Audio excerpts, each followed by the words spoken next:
Alibaba and the 40 Thieves. The rich Qasim and poor Alibaba were brothers. Alibaba earned through cutting wood.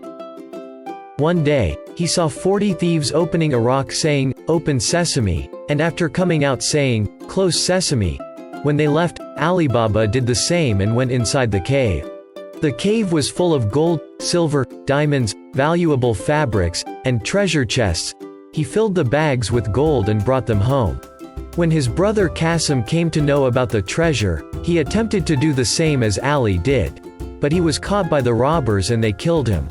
Alibaba came to the cave and found Qasim's body.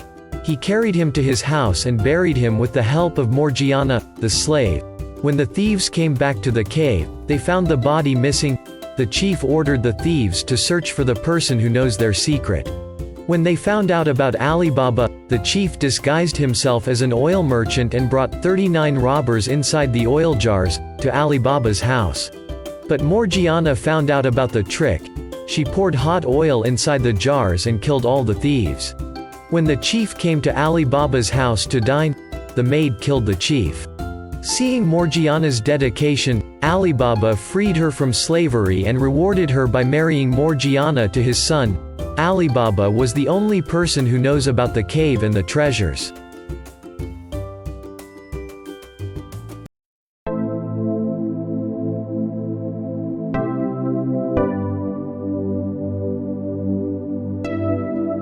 Puss in Boots. Once upon a time, there lived a miller. He was poor and had 3 sons.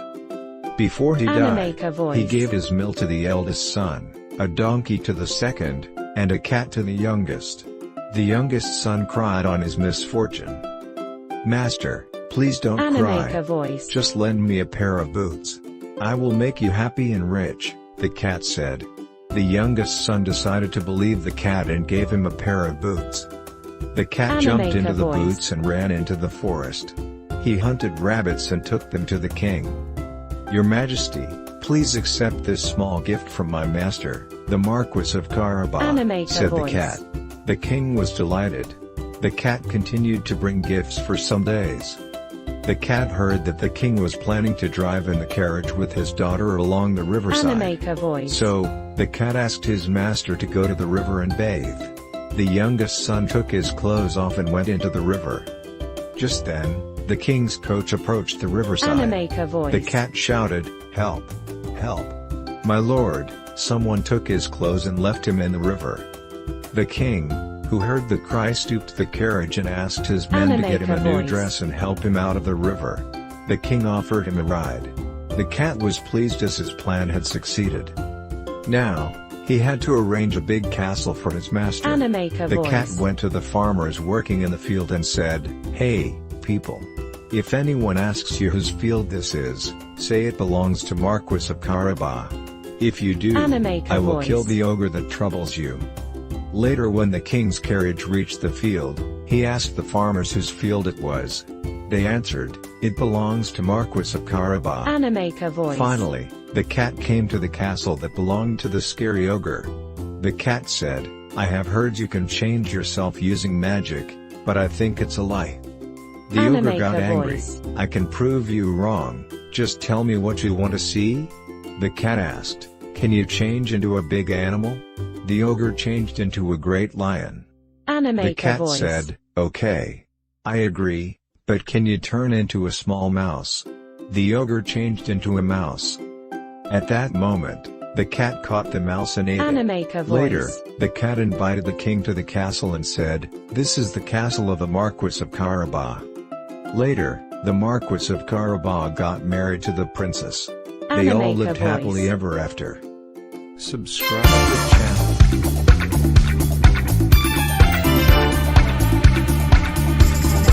There was an old pig with 3 little pigs, and one day she said to them, "My children, it is time for you to go out in the world and seek your fortunes." So, bidding their mother goodbye, the 3 little pigs set out to earn their living. The first little pig, whose name was Whitey, met a man with a bundle of straw and said to him, "Please, mister, will you give me that straw to build a house with?" The man gave Whitey the straw, and he built himself a house with it. Presently a wolf came along and knocked at the door of Whitey's house. Little pig, he said. Let me come in. But of course Whitey didn't want the wolf to come in, so he said, No, no, by the hair on my chinny chin. This made the wolf angry, and he said, Then I'll puff and I'll huff, and I'll blow your house in. So he puffed and he huffed and he blew the house in. And he carried poor little Whitey away to his home in the forest. The second little pig, whose name was Blackie, met a man carrying some wood, and he said to him, Please, mister, will you give me that wood to build a house with? The man gave Blackie the wood and he built himself a house with it. But along came the wolf and knocked at the door of Blackie's house. Little pig, he said. Let me come in. No, no, replied Blackie in great fright. Not by the hair on my chinny chin. Then I'll puff and I'll huff and I'll blow your house in. So the wolf puffed and he huffed and at last he blew the house in. And away he went with Blackie to his home in the forest. Now the third little pig, whose name was Brownie, met a man with a load of bricks and he said to him, Please, mister, will you give me those bricks to build a house with? The man gave him the bricks, and Brownie built himself a very snug little house with them. He had just finished his house when the wolf came along. Little pig, he said. Let me come in. No, no, by the hair on my chinny chin. Then I'll puff and I'll huff and I'll blow your house in. But though the wolf puffed and he huffed, and he huffed and he puffed, he could not blow down Brownie's house made of bricks. So he said, Little pig, I know where there is a nice field of turnips. Where? Asked Brownie. Over in Mr. Smith's field. If you will be ready tomorrow morning, I will call for you and we will go together and get some for dinner. Very well, answered Brownie.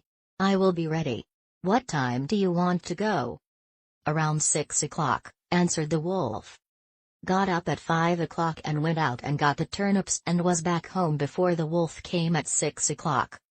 When the wolf found that Brownie had been to Mr. Smith's field before him, he was very angry, and wondered how he could catch him.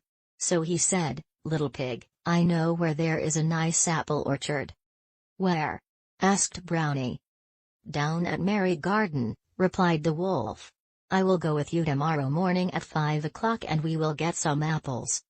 But Brownie hustled and bustled around, and went the next morning at 4 o'clock to the apple orchard. This time he had farther to go and had to climb the tree, so that just as he was getting down with the apples in a basket, he saw the wolf coming. Of course he was frightened. When the wolf came up to the tree, he said to Brownie, Ah, I see you are here before me.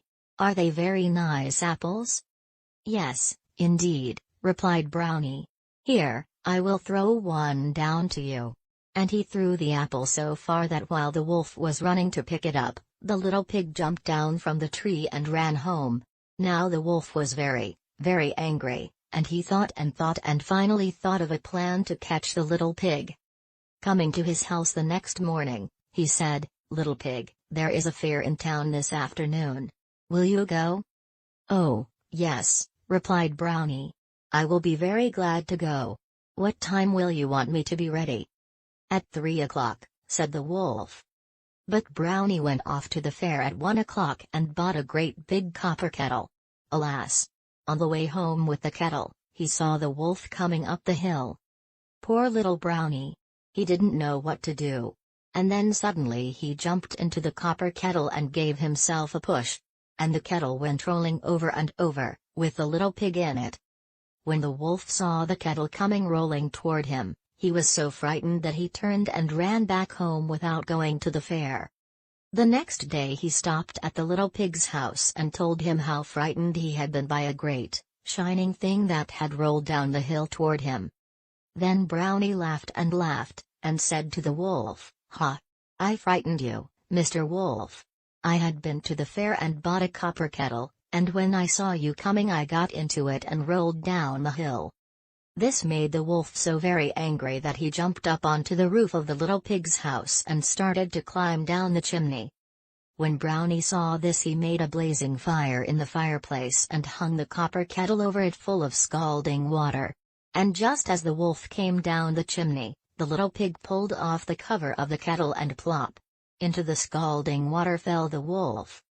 So Brownie boiled the wolf, and then went out and rescued his two brothers, Whitey and Blackie, from the forest where the wolf had been keeping them. And they all lived happily together in the little brick house forever afterwards. Subscribe the channel.